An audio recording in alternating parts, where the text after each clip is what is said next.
Bueno, ¿qué otra cosa que en primer término agradecer profundamente esta distinción? La verdad que te escuchaba recién, te voy a tutear porque sos muy joven, muy joven. Te escuchaba recién la enumeración de las universidades nacionales que se crearon durante los 3 mandatos. Yo siempre hablo de 3 mandatos.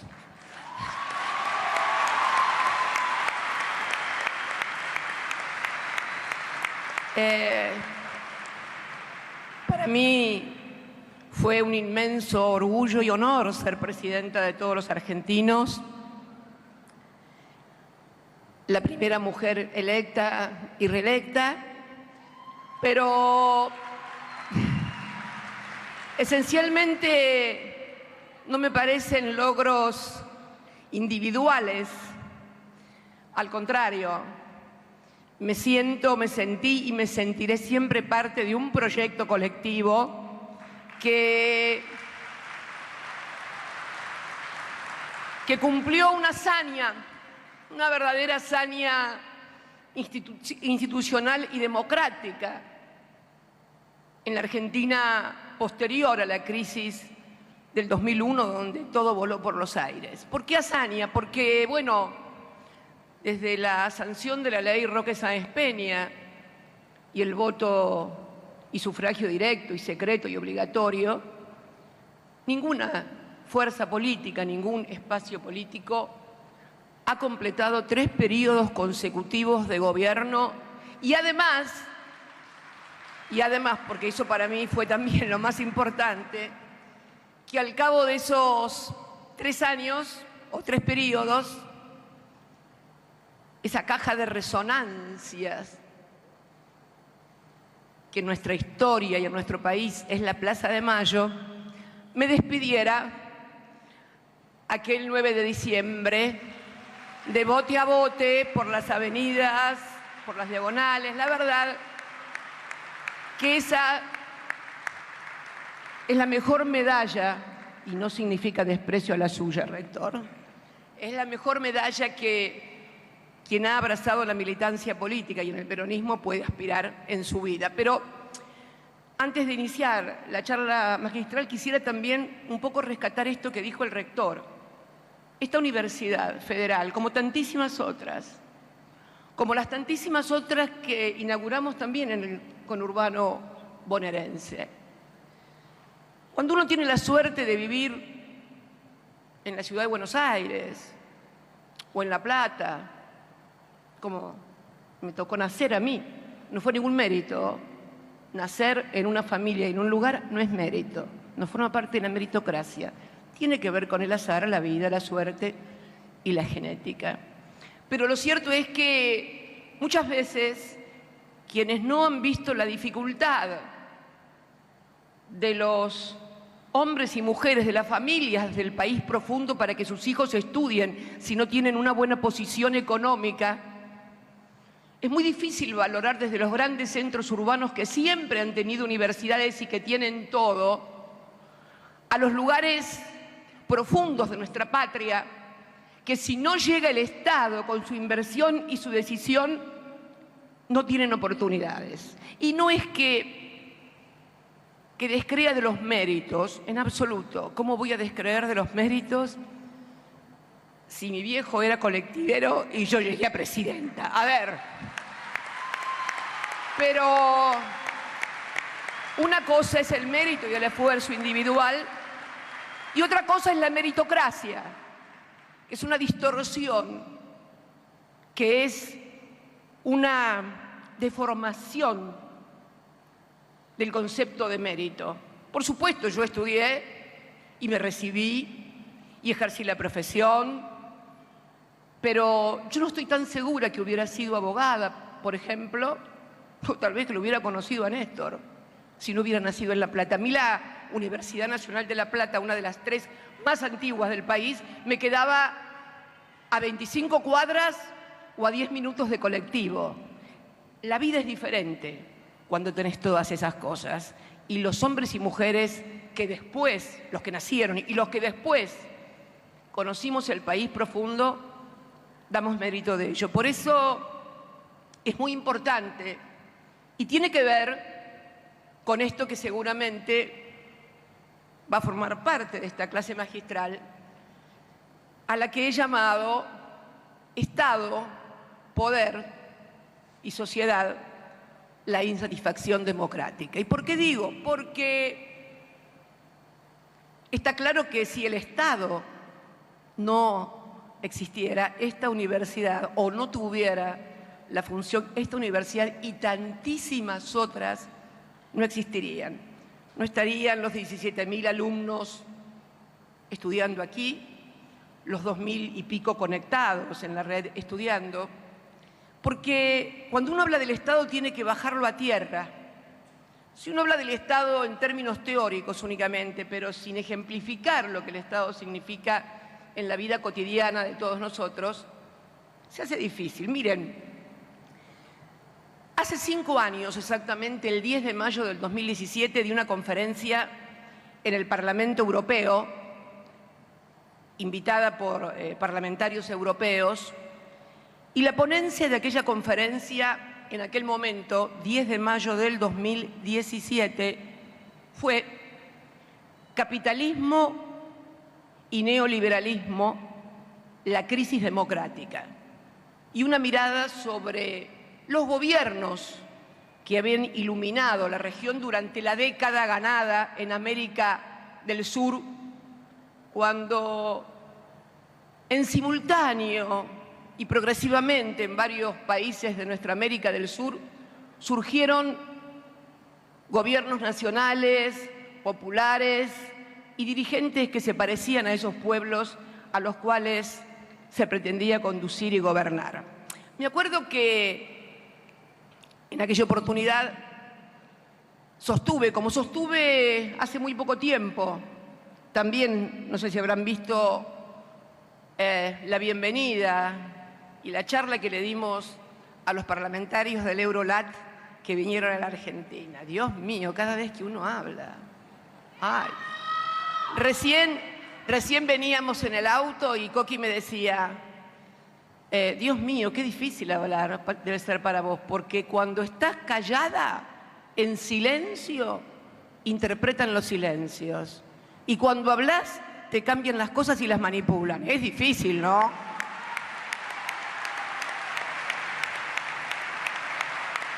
Pero bueno, y habíamos hablado en aquella oportunidad del capitalismo, que lo volví a repetir en la conferencia del Eurolat, de ese capitalismo que está claro que ya no es un sistema político ni ideológico. O sea, yo creo que el capitalismo se ha independizado de la ideología.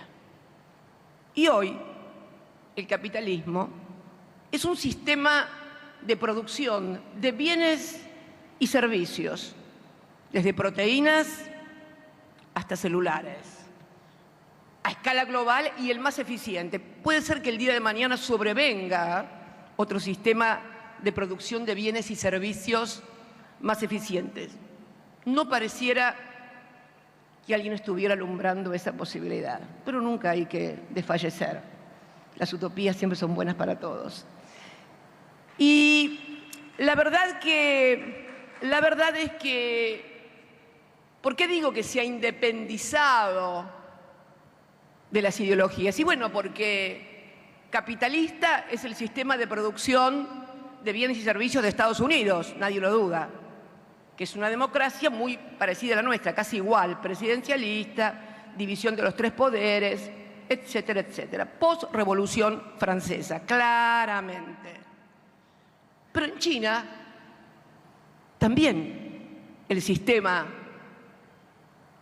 de producción de bienes y servicios es capitalista. ¿Y quién gobierna en China? El Partido Comunista Chino, a través de un sistema de gobierno, de un sistema político de único partido, como obviamente tienen todos los partidos comunistas del mundo. Con lo cual, esto de que cuando uno tiene ideas acerca de la justicia social, de la distribución del ingreso, que es zurdo o comunista, por favor, encuentren una mejor argumentación, porque eso se terminó. Eso se terminó. El capitalismo, y es más, voy a decir algo que seguramente mañana me vale un titular: Cristina levantó al Partido Comunista Chino. Acuérdense, es más, si yo dijera en términos de eficiencia de un sistema capitalista para incluir trabajadores, o sea, para incluir al sistema de producción capitalista, gente diría que hoy el más exitoso es el de China. A ver, en 70 años no se registra en la historia del capitalismo mundial alguien que haya incorporado la cantidad de hombres y mujeres a un proceso de producción capitalista de bienes y servicios de la entidad que le ha llevado China adelante. Miren, cuando estuve con el presidente Xi Jinping la última vez que viajamos a China, siendo todavía presidenta, le dije: notable. Aquí en el año 50, cuando gobernaba el peronismo, para nosotros el capitalismo de Estado no, como peronistas el capitalismo de Estado para nosotros no es ninguna novedad, pero siempre, bueno, siempre tiene más buena prensa las categorías de pensamiento si son europeas. Las nacionales populares casi son gronchas, ¿no? Las cabecitas negras. No. Entonces, le decía: mire, presidente, porque estaban vendiendo trenes y locomotoras, los trenes y locomotoras que tiene la República Argentina de última tecnología, que no es solamente tecnología china, ¿eh? Siemens, Nokia, porque cuando van a invertir a China tienen que hacer transferencia de tecnología. Y le decía: fíjese lo que son las cosas. Cuando Perón gobernaba la Argentina en los años 50, Mao llegaba en el 49 a Beijing. En la Argentina producíamos aviones, locomotoras, y en China hambrunas. 70 años después, los que nos venden locomotoras son ellos, y los que nos quieren vender aviones también. ¿Qué pasó? ¿Qué pasó? Y la verdad que cuando vio que hay una cosa como un latiguillo, ¿no? Porque las inversiones solamente van a lugares donde hay la seguridad jurídica, donde esté la división de los tres poderes, donde todo... Bueno, hola, ¿qué tal? Las mayores inversiones de las últimas décadas de las empresas globalizadas de todo el mundo, telecomunicaciones y de todo tipo, se dan en China. Entonces, hay una segunda conclusión. El capitalismo va a donde gana plata y a donde le conviene. No es una cuestión de ideologías, ni de posiciones internacionales, ni nada. Me parece que es una segunda conclusión a tomar en cuenta. Pero yo decía en aquella conferencia de Europa, y que lo retomé nuevamente en Eurolat, que el avance de la desigualdad, que la carencia de instrumentos por parte de los estados nacionales para dar cuenta de las nuevas realidades y de los nuevos actores sociales, económicos, mediáticos, tecnológicos, etcétera, etcétera, estaban poniendo en crisis la democracia. ¿Por qué? Porque, bueno, nuestro sistema de gobierno es un sistema de gobierno que se ideó con la Revolución Francesa. O sea, cuando cae el Ancien Régime, hasta ese momento lo importante era la monarquía, la nobleza, el clero y el ejército. Ahí cae el Ancien Régime y se produce la Revolución Francesa, 1789, como todos saben. Y ahí se diseña un nuevo Estado que representaba a la totalidad de lo que en esos momentos era la sociedad. ¿Por qué la totalidad? Porque desplazado el ancien régimen y las antiguas instituciones monárquicas, surge el pueblo representado en la asamblea, surge también un poder judicial, en Europa de carácter parlamentario, en América más tarde de carácter presidencialista, pero esta institucionalidad data de 1789, cuando no existía el auto, cuando no existía la penicilina. Bueno, podría estar.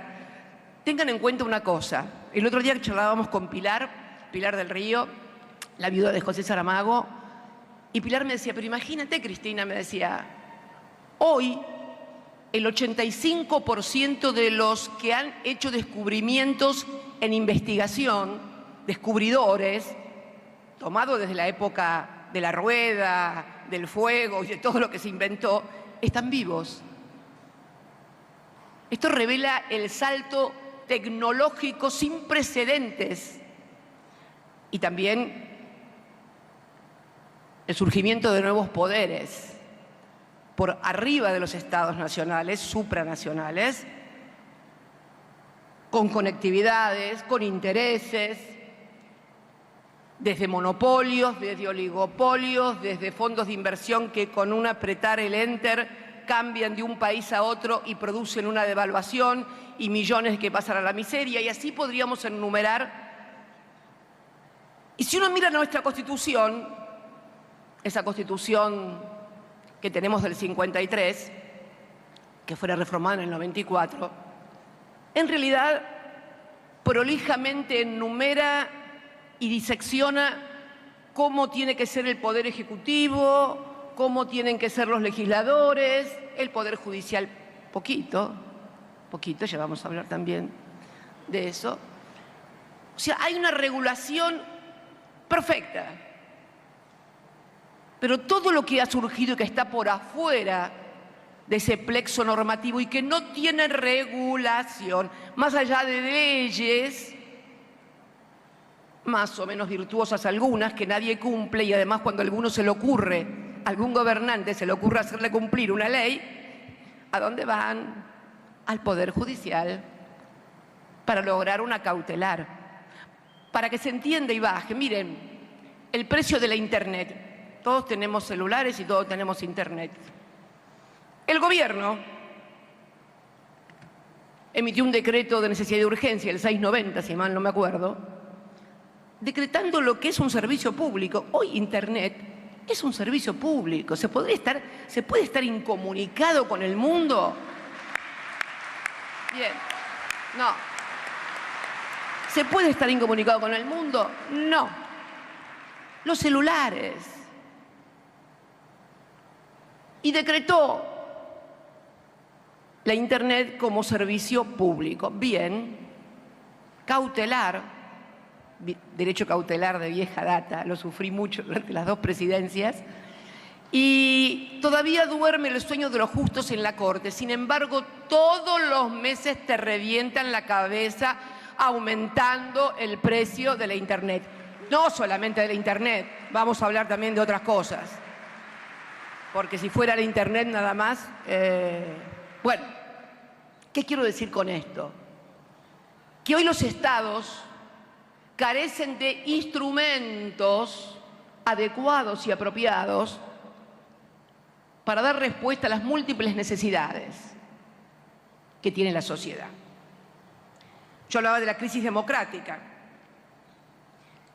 Y además, también es inevitable la profunda concentración cada vez más acentuada de la riqueza en todo el planeta. Miren,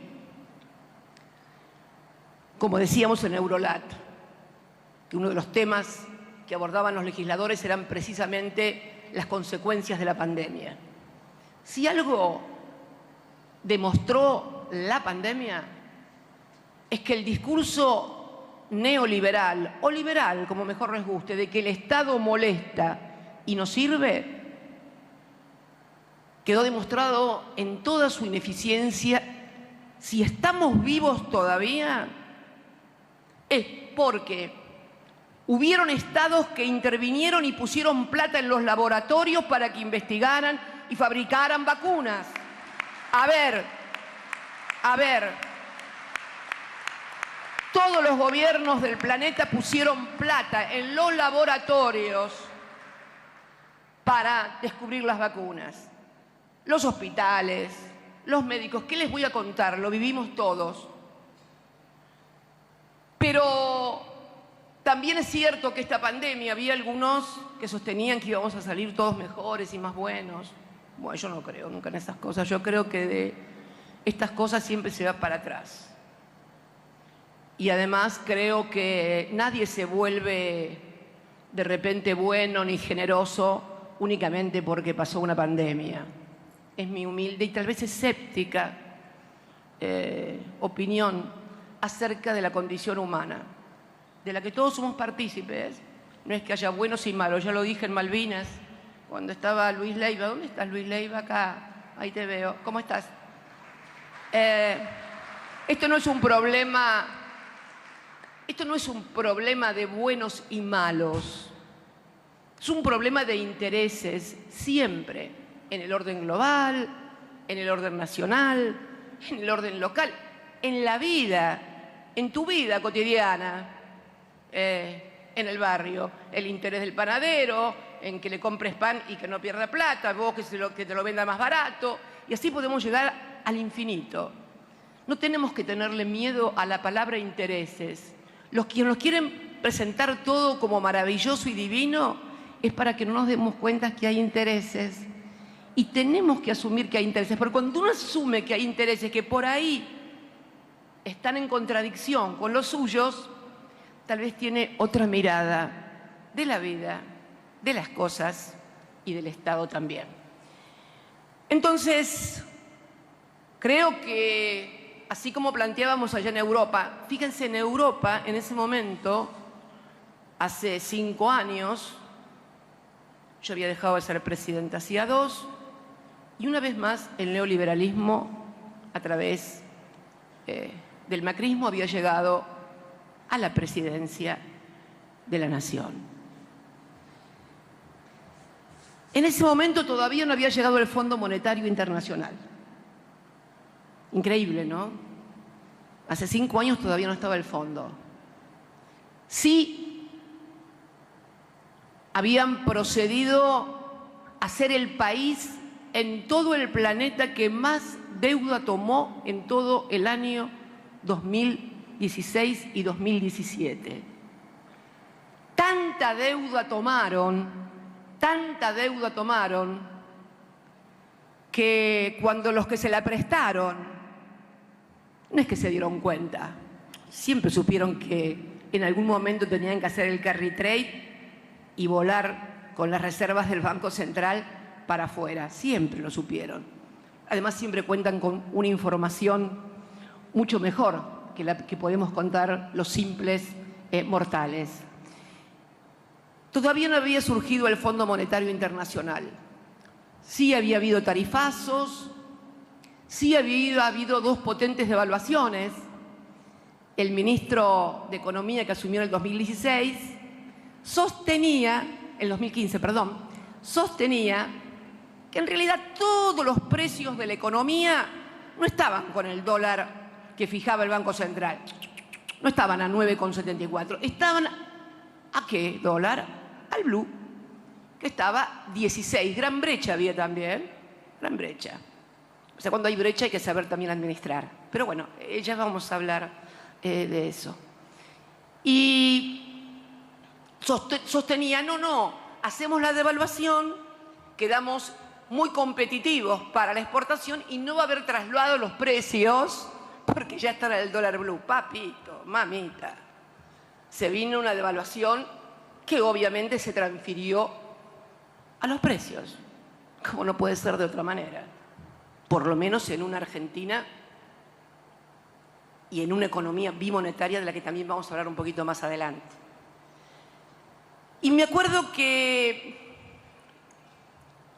mucha gente tenía dificultades, pero también es cierto que si pudo sostenerse durante los 4 años tremendos, luego se agravó cuando deciden concurrir al fondo porque no tenían los fondos para devolver a los que habían invertido.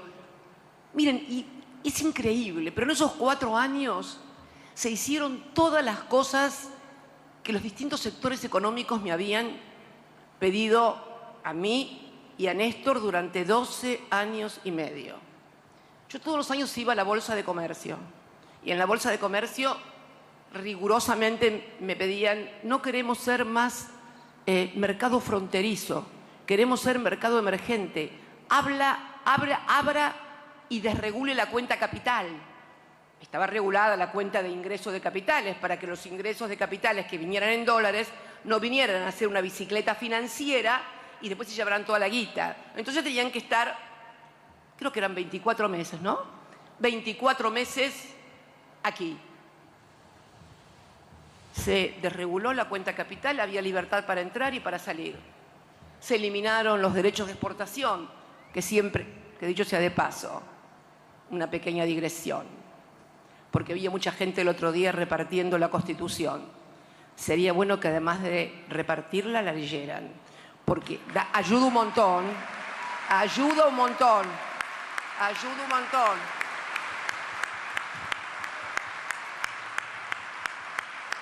El artículo cuarto de la Constitución, el cuarto, el que nadie modificó ni va a modificarse porque es la parte pétrea de la Constitución. El primero establece que tenemos una forma de gobierno republicana, representativa y federal. El segundo es el sostenimiento del culto de la Iglesia Católica Apostólica Romana. El tercero, la capital de la República, por la cual hubo guerras. Y en el cuarto, ¿qué aparece? Cuarto, ¿qué dice el cuarto? Los ingresos del Estado Nacional. ¿Cómo se conforman? Habla y dice derechos de exportación y derechos de importación, coma, rentas provenientes de la venta o los alquileres de los inmuebles del Estado de la Nación y las rentas del correo. Y además, dice, todas aquellas contribuciones que equitativa y legalmente se establezca el Congreso de la Nación. O sea, separa toda la parte de impuestos, de tributos, que obviamente no son atributos del Poder Ejecutivo, sino del Congreso de la Nación. Ese es Alberdi. Ese es Alberdi. Y le voy a decir algo que seguramente me va a valer algunas críticas, pero no importa. Pero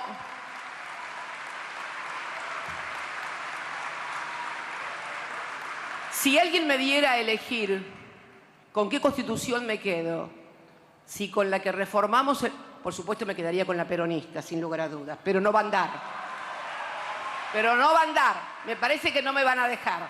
Me parece que no voy a tener quórum para la peronista, pero que es la que preferiría, obviamente. Pero si tengo que elegir entre la que se reformó en el 94, y aclaro, fui convencional constituyente junto con Néstor Kirchner.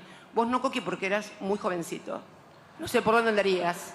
No, porque muchos gobernadores fueron constitucionales. Es más, de los 4 miembros de la Corte actual, 2 fueron convencionales constituyentes.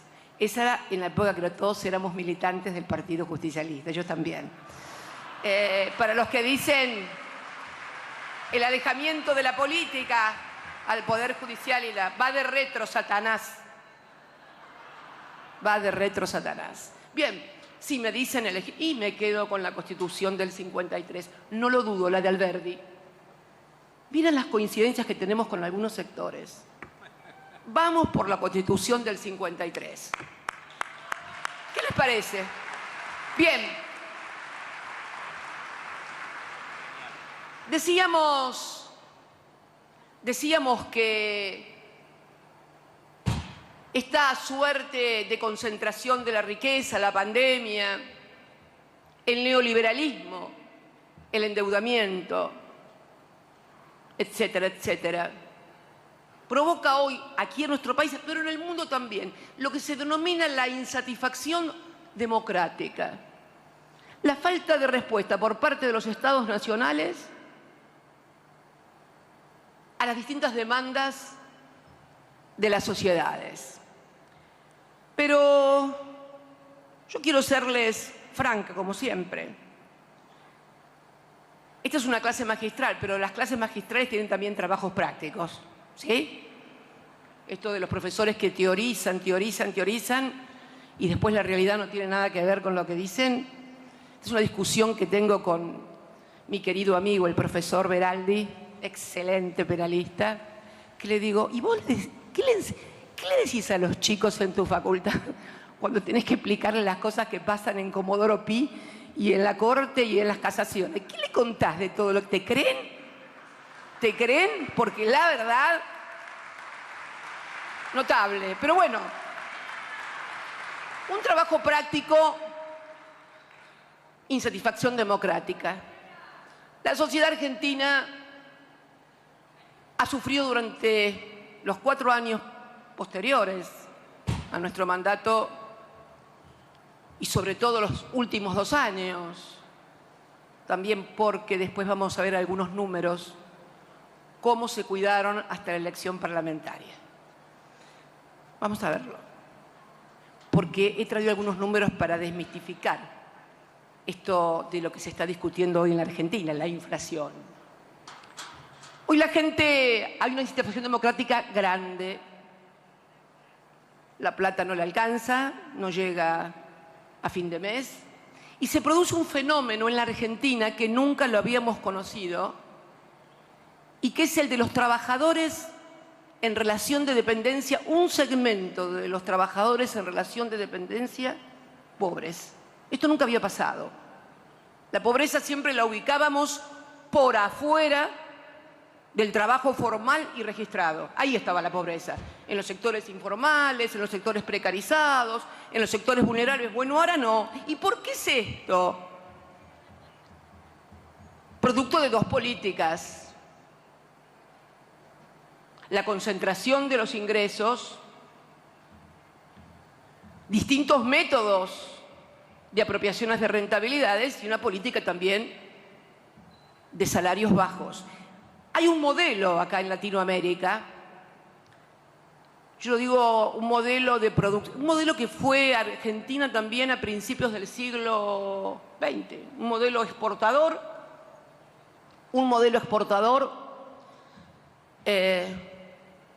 de producción con bajos salarios. No voy a hacer nombres de países hermanos, pero todos sabemos que hay economías de esta naturaleza.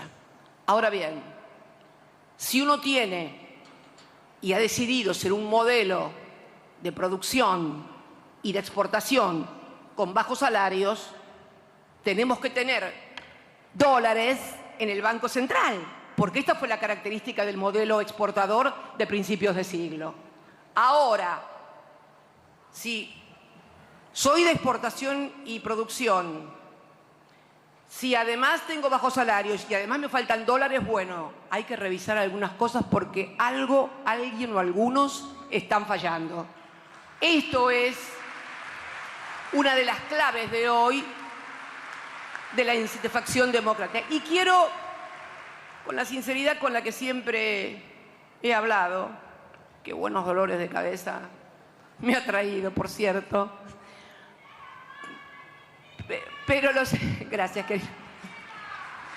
Pero lo cierto es que si hoy esta insatisfacción democrática y vemos a la sociedad, ¿qué está mirando la sociedad? Por ejemplo, a su Estado, al Estado en sus 3 poderes, Poder Judicial, el Parlamento, el Poder Ejecutivo. Bueno, vamos a empezar por, ayer hubo una movilización en Buenos Aires pidiendo la democratización de la justicia. ¿Y qué ve? Y ve una corte de 4 personas que decide sobre la vida, la libertad y el patrimonio de todos los argentinos, que 2 de ellas entraron en clara violación al mandato constitucional, que después el peronismo subsanó porque tenía mayoría absoluta en la Cámara de Senadores para conformar los 2/3, se lo solucionó. A ver, porque siempre se carga sobre la política, que esta es la otra cuestión. Estamos hablando del Estado, ¿no? Y de la sociedad. El título era Estado, Poder y Sociedad, la insatisfacción democrática. Cuando hay insatisfacción democrática, ¿dónde mira la gente? Al Estado, a los 3 poderes. Bueno, vea esta Corte que además exhumó una causa después de 16 años, declaró después de la vigencia de una ley durante 16 años. 16 años son 4 periodos constitucionales, son 4 elecciones presidenciales y son 8 parlamentarias. Bueno, después de todo eso, esta ley, la del Consejo de la Magistratura, fue declarada inconstitucional, pero no se detuvo ahí, la resucitó. Juan Lázaro, levántate, la resucitó. Nunca se vio algo igual. Pero además, todo esto había precedido a una forma muy, diría,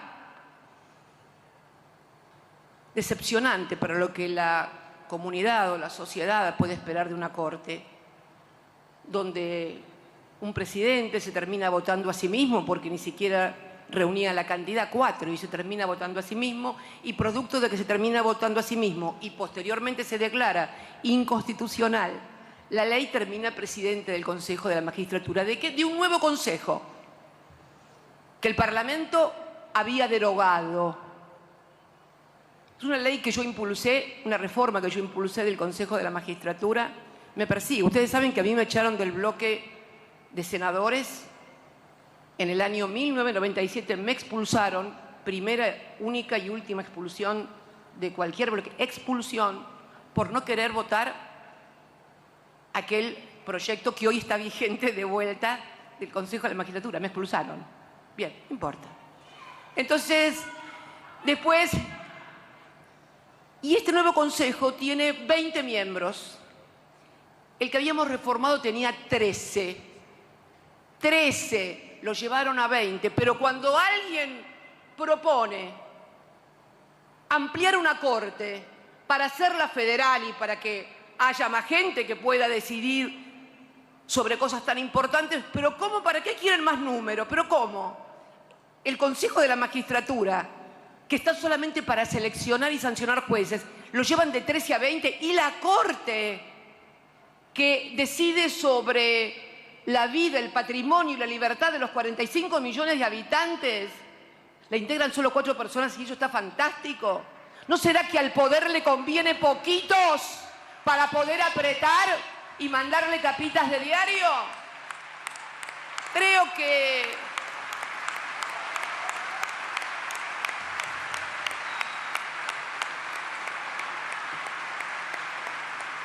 que, y ahí miremos al poder, y ahí enfoquemos las cámaras y los micrófonos al poder. ¿Qué dice el poder? ¿Qué poder? Se estarán preguntando, ¿qué poder, Cristina? ¿De qué poder hablas? Del poder económico, concentrado y mediático. Hoy no hay poder en ninguna parte del mundo que no esté definitivamente asociado a lo mediático, para crear sentido común y hacerle creer a la gente cosas que no son. Esto no se lo voy a contar, lo vemos todos los días en todas partes, desde las redes sociales, desde los grandes medios de comunicación. Hoy, cuando se habla de poder acá, en la Argentina, en el mundo, se habla de un poder económico, mediático, concentrado. Pero en la Argentina, ese poder mediático está más concentrado que en ninguna otra parte del planeta. Bien, ¿cómo presenta entonces el poder a la sociedad esta visión de una parte del Estado? Ah, no. Dice, Cristina quiere imponer los números de la Corte, el kirchnerismo o el peronismo, o como mejor. O sea, presentan como lo que es malo lo que en realidad, bueno, es bueno, y presentan como muy bueno y que hay que defender a rajatabla que 4 personas decidan sobre la vida de todos nosotros y crean sentido común en esa orientación. Y el Parlamento, bueno, si hoy esta sociedad con tantos problemas, no llega a fin de mes, no le alcanza la guita, no tiene laburo, no puede pagar el alquiler, los alimentos y las cosas le aumentan todos los días, mira al otro poder del Estado, al Parlamento. Bueno, la verdad que ayer el poder opositor o la oposición, y digo poder opositor porque por los números controlan el quórum y el número de la Cámara de Diputados. ¿Cuál era la preocupación de la oposición que fue gobierno hasta el 10 de diciembre del 2019, frente a este escenario que vivimos los argentinos y que sufren tanto argentinos y argentinas? Boleta electrónica. ¿Vos te imaginás? Alguien que no tiene laburo, que todavía no le trataron la ley de alquileres, que le cobran cualquier cosa. Y estos tipos, ¿en qué están? La boleta electrónica que yo diría, boleta única que yo diría boleta oculta, porque es un pedazo de papel con una cantidad tremenda de partidos donde solo se conoce el primer candidato. Mirá vos qué lindo. Una boleta donde vos votás una lista de diputados cual si fuera una ristra de chorizos o de ajos, pero no sabés si hay chorizos, si hay ajos. No sabés. Este es el problema. Ayer una diputada creo que hablaba y decía que el prófugo de Montevideo era segundo en la lista. No se hubiera enterado nadie. A ver. Votamos,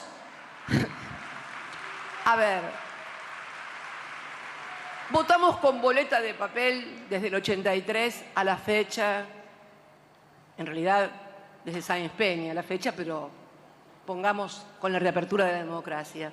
Han ganado todos los partidos políticos, han ganado todas las fuerzas, hemos perdido todos los partidos políticos, hemos perdido todas las fuerzas. Por favor, no boletas ocultas, no. Y tampoco boletas que tienen un altísimo nivel de anulación de votos por equivocaciones en cruces, en cosas. Realmente, bueno, ¿qué diría si alguno de... ¿Qué dijo el poder mediático? Nada.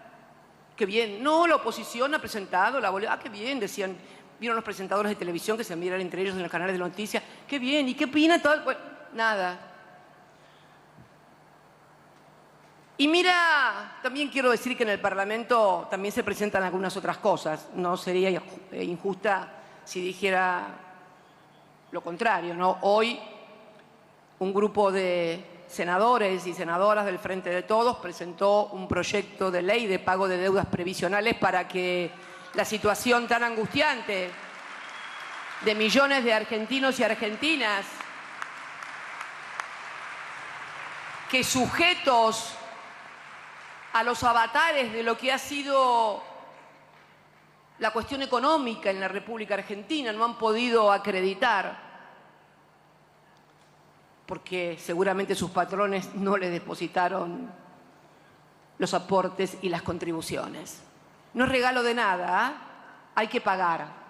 Es pago de deuda previsional. Si esto no se aprobara, a partir de julio, de las mujeres que tienen 60 años, o sea que están en edad jubilatoria, solamente una podría jubilarse. Y de los hombres, con 65 años de edad, pero sin los 30 años de aporte, solamente 3 podrían jubilarse. Bueno, me parece que, además de discutir la boleta única, sería bueno que también se discutieran estas cosas y otras que hay en el Parlamento.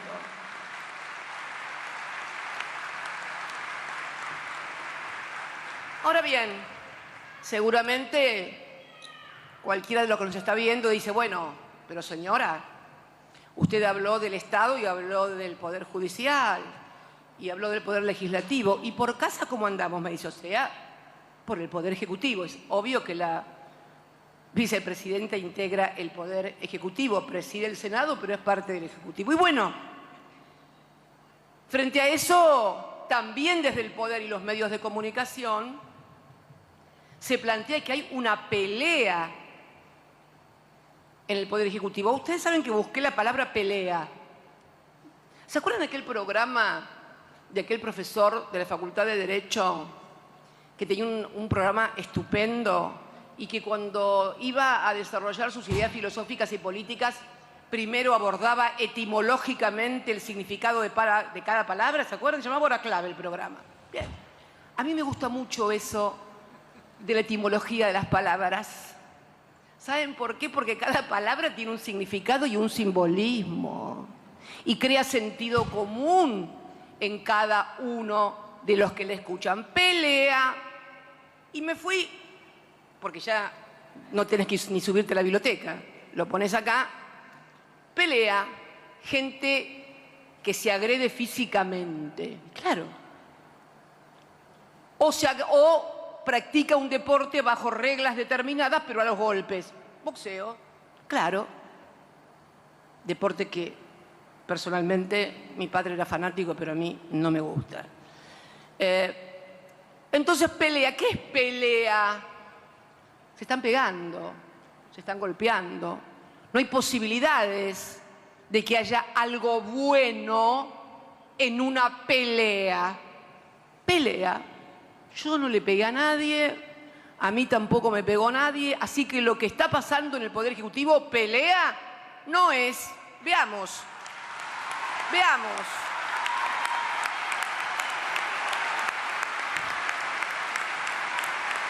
Veamos. ¿Qué otra cosa podemos estar haciendo? A ver, me interrogo acerca de conductas propias y de otros y digo, bueno, hablo y pienso discutir. Y voy también y busco discutir etimológicamente. Y etimológicamente discutir tampoco se acerca a esto, porque es casi un desarrollo o una definición que tiene que ver con la interlocución, una forma de interlocutar con alguien. Discutir hace más a una forma de interlocutar, pero no define qué. Y digo yo, vamos por debate. Y dicho y hecho, mira, voy a debate. Miren lo que dice de debate. Me faltan los anteojitos nada más y estoy para un programa de televisión. Debate. Pelea es nombre femenino. Debate, ¿qué es? Masculino. El debate, la pelea. No creo en las casualidades. Para nada. Y menos con cierta gente y cierta prensa. Mucho menos. ¿Qué dice? ¿Qué dice? Debate. Atiendan. Debate, nombre masculino. Discusión en la que dos o más personas opinan acerca de uno o varios temas y en la que cada uno expone sus ideas y defiende sus opiniones e intereses. Debate político. Bingo, era esto. Y no nos habíamos dado cuenta. Fíjate, me parece que tampoco creo que parece ser, cuando uno escucha inclusive a algunos compañeros y compañeras, me parece que no fueran solamente los periodistas los que no se dan cuenta de las cosas. Pero bueno, ponele que no. Debate de ideas, y sí, pero no hay. Pelea no hay, y sí hay debate de ideas. ¿De qué ideas? Primero, de las que hablé toda mi vida y de las que cumplí cuando goberné. Pero además, ahora también. Porque yo me acuerdo que el 18 de diciembre del 2020, en La Plata, ante la entrega de viviendas del gobernador Axel Kicillof, fuimos a un acto muy lindo en el Estadio Único. Ahí estaba el presidente de la Cámara, el entonces presidente del bloque de diputados del Frente de Todos, estaba Verónica, Axel, bueno, hablaron todos y yo, por supuesto, el presidente en último término, yo antes que él, y antes que hablara yo hice uso de la palabra el presidente de la Cámara de Diputados, que anunció que en el 2021 íbamos a tener un gran crecimiento. Yo más que crecimiento le llamo recuperación porque habíamos tenido una pérdida muy grande, una caída tremenda de 9 puntos, si mal no recuerdo, del producto en el 2020, producto de la pandemia, y él pronosticó y acertó un gran crecimiento. Y me acuerdo que me tocó hablar a mí después. Y dije, pero ojo, si hay un gran crecimiento, que no tengo ninguna duda que lo va a haber, que no lo aprovechen 4 vivos, que tenemos que alinear,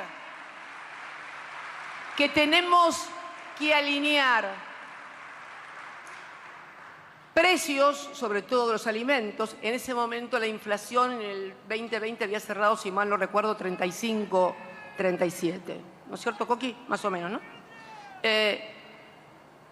Hay que alinear precios de los alimentos, servicios, tarifas, salarios, jubilaciones, porque si no solo van a quedar 4 vivos. Y dije que además que los funcionarios que pensaban que discutiendo y debatiendo y representando intereses frente a los factores de poder tuvieran miedo, y bueno, que se buscaran otro laburo, que no había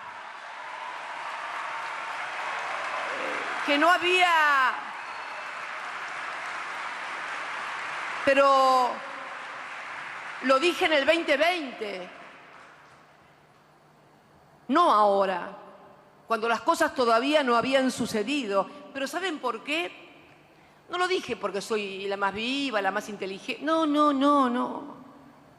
8 años estuve sentada en la Casa Rosada, atajando penales y esquivando los tiros. Cuando hablo, no es un ejercicio diletante o académico, para nada. Y entonces, cuando uno ve que por ahí también titulan pelea o cuestiones personales o no, enojado, siempre tratan, ¿ustedes se dieron cuenta de una cosa? Siempre tratan de asociarme a las malas emociones. Está enojada, no habla, no hace esto, es mala. Y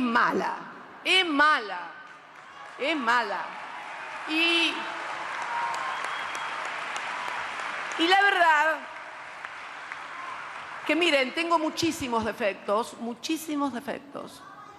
pero nunca decido las cosas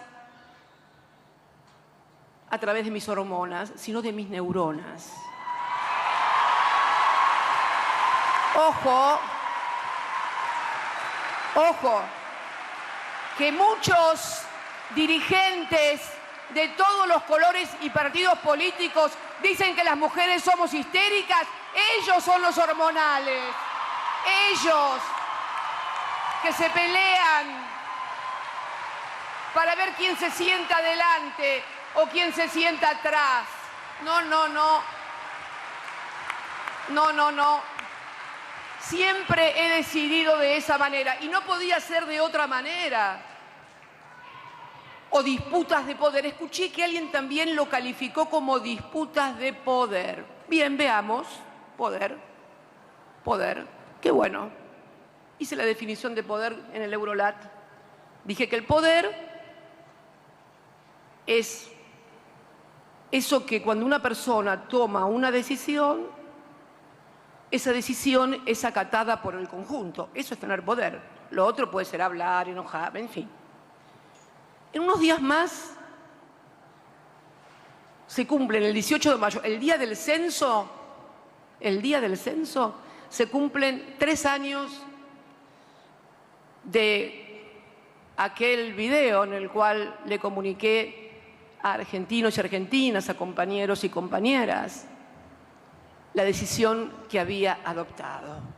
A ver, si fuera una disputa de poder, bueno, no sé, si hubiera elegido, qué sé yo, suponte, al presidente del Frente Renovador, que venía de un partido político, de haber sido candidato a presidente, que tiene una fuerza con legisladores, con gobernadores, o a Daer de la CGT, no sé, o a Emilio Pérsico de los movimientos sociales. Eso, bueno, una disputa de poder, pero elegí a una persona que hoy es presidente, que no representaba ninguna fuerza política de las que conformaba el Frente, pero que además me había criticado duramente desde el año 2008 hasta ese momento. ¿Alguien piensa que yo puedo decidir las cosas por enojo, por una cuestión de poder? Porque además de esa decisión política, a la que no considero, como dicen algunos compañeros, erróneamente generosa, no. Fue muy bien, compañera, las mujeres, vamos las mujeres. Fue un acto inteligente. Sí fue una acción generosa, creo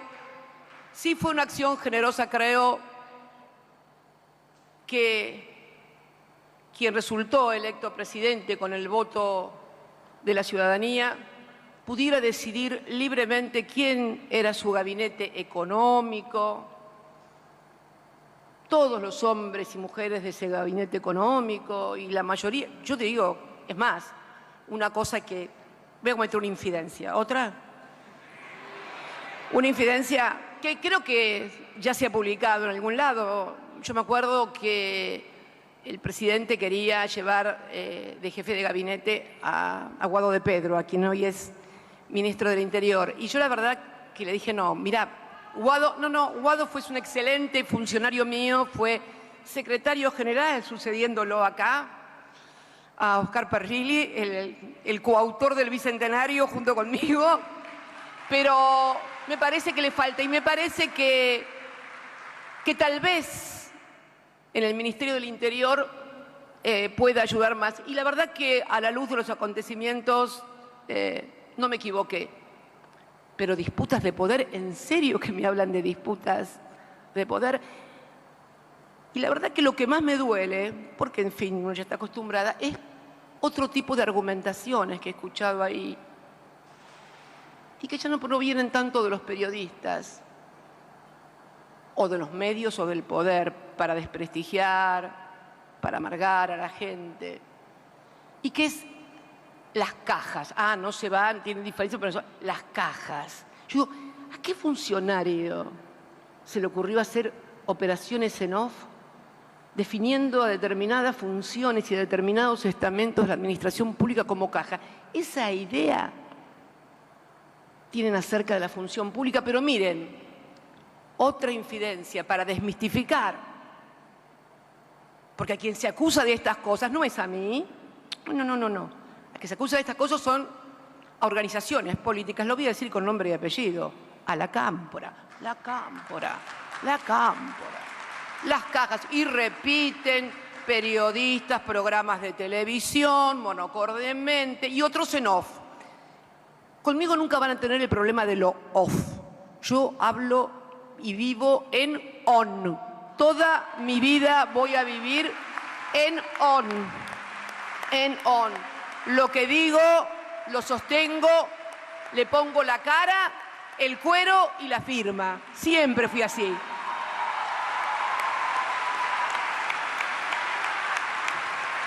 Pero bueno, en tren de infidencias. Bueno, supongamos que tienen razón. Y la cámpora así con la caja, y dale que la caja, y la caja. Voy a contar una infidencia. El año pasado, cuando se conformaron las listas de diputados y diputadas nacionales en la provincia de Buenos Aires, quien fue ministro de Desarrollo Social, Daniel Arroyo, obviamente tenía que dejar el ministerio, lo dejó el ministerio. Y voy a contar algo. Y voy a contar algo porque me duelen mucho las cosas que hacen algunos y algunas. Cuando se produce la renuncia de Daniel, porque va a ser candidato a diputado, el presidente, nuestro presidente, lo llama al entonces presidente del bloque de diputados, el diputado Máximo Kirchner, y le dice que le gustaría que el lugar de Daniel Arroyo lo ocupara Andrés el Cuervo Larroque. Sí, como escuchan, no, permítanme por favor, no es para aplaudir, es para pensar, es para reflexionar. Cuánta mediocridad y chatura hay. ¿Y qué le dijo Ministerio de Desarrollo Social? Casi 1,5 millones de planes. La tarjeta alimentar, empiecen a sumar. Fíjense las cosas que dicen acerca de los planes, de lo que cobran, de esto, de lo otro. ¿Qué le dijo el diputado Kirchner? Diputado Kirchner, acusado por propios y extraños de que es la cámpora la que cuida las cajas, le dijo: no, al Cuervo déjalo mejor, lo voy a dejar mejor ayudándolo a Axel, que siga en la provincia junto a Axel, que necesita que lo ayuden. Y vos ponelo a Juanchi, le dijo. ¿Quién es Juanchi? El actual ministro, Juan José Zabaleta, entonces intendente de Hurlingham, provincia de Buenos Aires, hoy con licencia, desempeñándose en el Ministerio de Desarrollo Social. Entonces, me parece que algunos y algunas deberían revisar editoriales y también comportamientos y conductas. Un ministerio de los que más presupuesto tiene y más manejo de dinero tiene, no, que vaya otro compañero. Y creo que son importantes conocer estas cosas porque si no cunde el desánimo en compañeros, en compañeras, en militantes, en esos pibes jóvenes que se tatúan a Perón o a Evita en el brazo, o la imagen, sí, también, y también a Néstor, sí, también. Y la verdad que es muy indignante todo esto, pero bueno, vamos a los temas de la gente también, porque estos también son temas de la gente, porque ¿qué pasa cuando la gente escucha y lee estas cosas? Termina abominando de los políticos. Por supuesto, el aparato reproductor mediático siempre carga mucho más, o sea, si dice que los políticos son todos tal cosa, los peronistas y los kirchneristas, los peores. Y entonces, el avance de la política es retroceso para atrás todo el tiempo y temor. Los dirigentes políticos tienen temor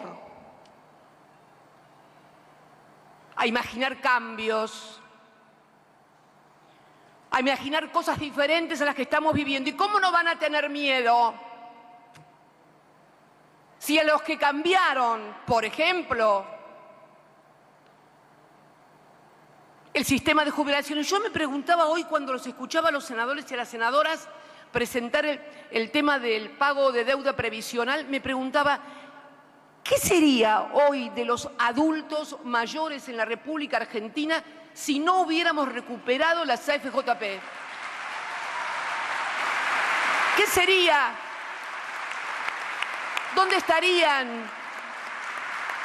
¿Con qué recursos afrontaríamos jubilaciones, pensiones mínimas, AUH, Progresar, Procrear. ¿Con qué recursos?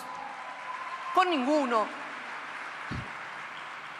Se habían llevado 12.000 millones de dólares de comisiones los CEOs y ejecutivos de la CFE. ¿Cómo no me van a querer matar a mí y a todo lo que se me acerque? Esto lo tengo claro. Y para eso cuentan, bueno, con el Partido Judicial. No es un tema que vaya a hablar hoy Laura, porque les cuento un secreto. Esta semana que viene estaba invitada a dar una conferencia también magistral en Marruecos, en una convención de... No puedo ir. De juristas sobre derecho penal y derechos humanos, que la verdad me interesaba mucho porque era la clase o la conferencia inaugural magistral que tenía que dar para inaugurar. Bueno, como era el jueves 12 y el presidente también tiene que viajar el lunes a Europa, obviamente no podía ir, no podíamos estar ambos afuera. Pero algún día vamos a hablar de Partido Judicial, de lawfare. A mí me interesa hoy hablar de algo más concreto, aunque la gente debería preocuparse más por estas cosas, porque los derechos de ellos a tener internet más barato, a que nadie les judicialice determinadas cosas, debería ser más interesante. Pero no importa, hoy el principal problema, como siempre, es la economía. Porque desde la democracia para acá, uno cuando vivíamos en dictadura, obviamente lo importante eran otras cosas, era la vida, era lo que pasaba, era la democracia. Por eso sintonizó también el presidente Alfonsín cuando nos habló de la democracia y la vida, allá por 1983. Pero hoy la situación de la gente en cuanto a que no llega a fin de mes, a los bajos salarios, a la inflación que no se detiene. Hoy leía y escuchaba que los laboratorios han modificado el precio de los medicamentos durante el mes 2 veces. Porque no solamente se produce el aumento de los no regulados, de los comida, de la ropa, también el de los regulados, la prepaga, los colegios. Y me acuerdo que también en el año 2020, 2 meses antes de lo que dije de la concentración del ingreso, publiqué un documento el 27 de octubre, con motivo de los 10 años de lo de Néstor y del primer año de nuestro gobierno. ¿Y qué dije? Entre muchas otras cosas, hablé del principal problema que tiene la Argentina y que es la economía bimonetaria. ¿Qué es la economía bimonetaria? Muy simple. La importancia del dólar en forma total y absoluta en la formación de precios. Con lo que ya sabemos, si sube, sube todo. Cuando baja, no baja nada. Vieja historia de la República Argentina. Y sostuve de la necesidad en ese momento de abordar a un acuerdo todas las fuerzas políticas argentinas acerca de cómo resolver el problema de la economía bimonetaria, porque así como Marcelo Diaman hablaba del problema que había con la sustitución de importaciones, donde la industria demandaba los dólares que el campo ingresaba a partir de sus exportaciones, siempre se producía en la Argentina, ante el crecimiento, un cuello de botella porque se demandaban más dólares de los que podían ingresar y entonces... Y es cierto, la economía bimonetaria es la demanda de dólares que además ya no es solamente para importación, sino que la gente busca el dólar y quiere ahorrar en dólar. Y no es una cuestión ni de izquierda ni de derecha, ni de clase social. Desde una persona humilde, una mujer que trabaja en una casa de familia, por ahí ve cómo puede comprar el cupo de los $200 y puede... Miren, yo les cuento cuando era presidenta y que surgió lo que la prensa bautizó con el nombre de cepo, se podían comprar $2.500, ¿se acuerdan, no? 2.500. Hoy son 200, que lo tuvieron que poner luego del que pasó lo del Fondo Monetario por imposición también. Obviamente había que cuidar las reservas, cuidar los dólares. Y fíjense ustedes que esto ya no es un problema únicamente de importadores que necesitan dólares. Hoy tenemos como moneda de ahorro el dólar y como el precio de inmuebles, de casas, de departamentos. Es un tema grave que exige acuerdos, pero exige también gestión para monitorear esto, porque también uno observa que en estos 2020 y 2021 ha habido un inmenso salto en las exportaciones, por cantidad y por precio. Por cantidad y por precio. Tuvimos superávit que no tuve yo en 2 años jamás. Casi 30.000 millones de dólares de superávit comercial. Y sin embargo tenemos problemas de reservas en el Banco Central. Entonces, ¿qué pasa con la administración monetaria y cambiaria? Y al mismo tiempo,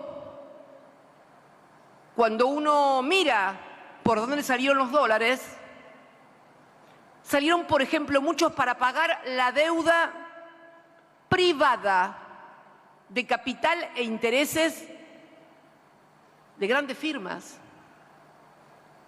¿Ustedes piensan que cuando uno va al exterior y pide 500 millones de dólares o 1.000 millones de dólares, solamente se fijan en lo que tiene en la Argentina? Yo estoy segura que deben mirar a algún otro lado donde también tienen fuera del país.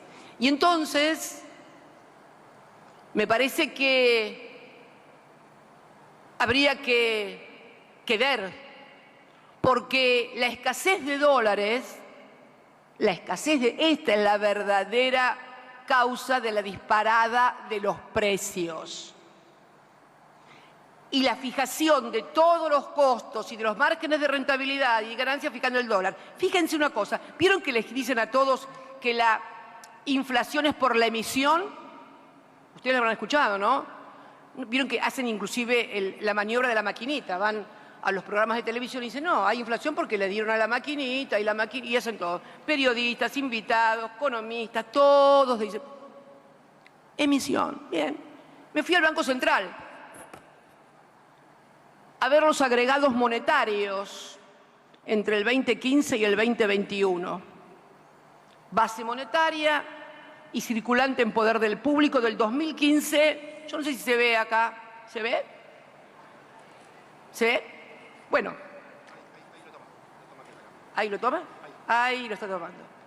Qué bien.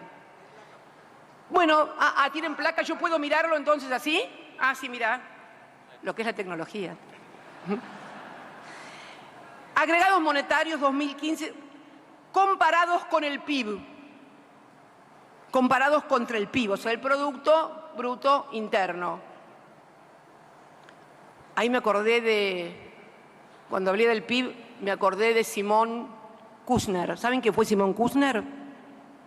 Simon Kushner fue el premio Nobel de Economía del año 1971 por su teoría sobre el crecimiento económico de los países desarrollados. Él fue el que inventó el PIB. Acuérdense siempre. El PIB. Bueno, el PIB lo inventó este señor que resultó ser premio Nobel de Economía. Simon Kushner. ¿Saben qué decía Simon Kushner respecto de la teoría? Y fue el que teorizó acerca del crecimiento y el desarrollo de las economías desarrolladas, de los países desarrollados. Bien, ¿saben qué decía este señor? Bueno, él decía que había, en materia de crecimiento y desarrollo económico, había 4 categorías de países. 4, dijo. 1, los países desarrollados. Otro, los países subdesarrollados. Y después venían Japón y la Argentina. 1971, Premio Nobel. Yo digo siempre que nuestro país es ese extraño lugar donde mueren todas las teorías acá. Y donde uno puede ser la teoría más elaborada, la más exitosa en Japón, viene acá. Es algo que deberíamos revisar también, ¿no? Y pensar, en lugar de andar con el dedito los peronistas, esos discursos vetustos, antiguos, mediocres, simples. Se niegan a discutir la realidad. Bien, vamos.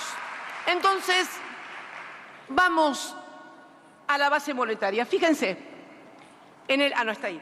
Fíjense, en el 2015 base monetaria, o sea, nuestro último año de gobierno, 8,5 de base monetaria. 2016, 7,9. 2017, 8. Fíjense que vuelve a subir, año electoral, donde Cambiemos gana las elecciones. Bien. 2018 baja 7,7, 2019 6,4, 7,9 en el 2020 y vuelve a tener en la serie la más baja base monetaria del 2015 a la fecha en el 2021. Bien. Segundo, circulante en poder del público, o sea, ustedes. La plata en el bolsillo, en la cartera, no sé dónde la guardan. 2015, 5,9. 2016, 5,2. 2017, 5,3. Ganan las elecciones. 2018, pum, 4,5. 2019, pum, 3,5. 2020, 4,7 y 2021 de vuelta 3,9.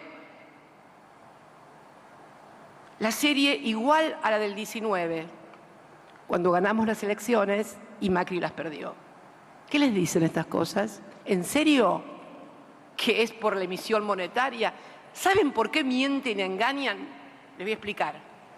Porque la gente repite, es porque le han dado la maquinita, entonces tiene la idea de que muchos billetes y mucha plata causan la inflación. El segundo paso de esa estrategia comunicacional, es decir, los aumentos de salarios, los aumentos de las jubilaciones, los aumentos de los aguachios, son inflacionarios. No hay que aumentar salarios. Esto es manejar sentido común en las sociedades y esto lo hace el poder.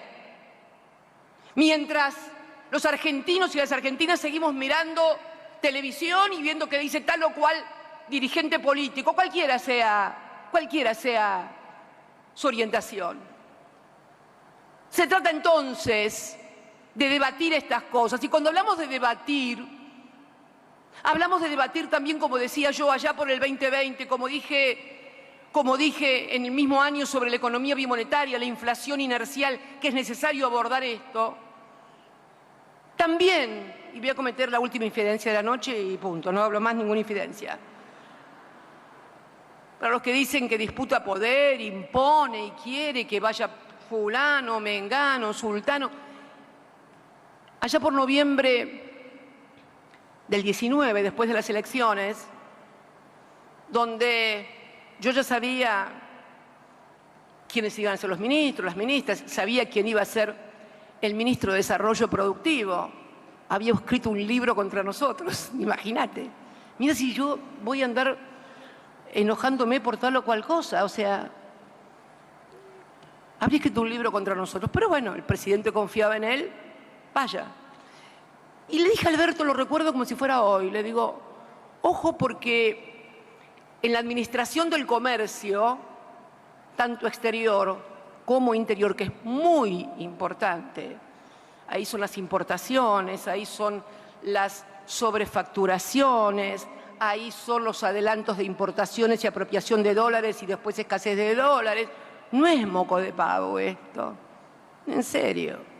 Entonces le digo, mira, va a venir puja distributiva porque va a venir puja distributiva. Todos los sectores, salvo algunos, han perdido. Todas las alimenticias perdieron con el macrismo. Todas las de alimentos, Arcor, Molinos, la Anónima, etcétera, todos habían perdido.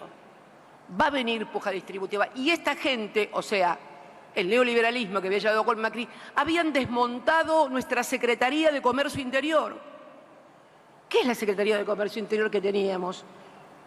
Una estructura con capilaridad territorial, funcional, con call centers, con todo lo que una estructura de comercio interior, porque la habían desmontado. ¿Y cómo no la iban a desmontar? Si quien fue secretario de Comercio Interior, esos son los precios, era el sobrino del dueño de una cadena de los supermercados más grandes de la Argentina. ¿A quién iba a cuidar? ¿A quién iba a controlar? A nadie. Desmontaron todo. Era necesario. Y le digo, mirá, y le recomendé a un joven economista que no es el que está actualmente de secretario de Comercio Interior, por favor que conste, que fuera a verlo al ministro para explicarle el proyecto que él tenía de Secretaría de Comercio, cómo había que armarla para lo que se iba a venir. Y me acuerdo que, bueno, es un joven economista muy bueno y con mucho expertise y mucho trabajo sobre regulaciones, monopolios, en fin, todas esas cosas, que vuelvo a repetir, no es el que está. Y cuando fue a verlo, el ministro dijo, no, nosotros no vamos a hacer lo que hicieron ustedes. No, esto va a ser diálogo, consenso, no vamos a intervenir. Ustedes tenían un criterio muy intervencionista. Y ahí me di cuenta, un poquito más, no ese momento, dije, bueno, y pusieron a otra persona, otra compañera. Este compañero no fue. Y un poquito más tarde me di cuenta que, claro, cuando por ahí, no todos, pero algunos tal vez cuando decían que volvíamos mejores, pensaron que había que hacer exactamente todo lo contrario de lo que habíamos hecho nosotros, porque se tragaron el amague de que los problemas que teníamos eran por los modales, porque no dialogábamos, porque no consensuábamos, porque no... Pero uno tiene que saber debatir y saber los intereses que tiene enfrente.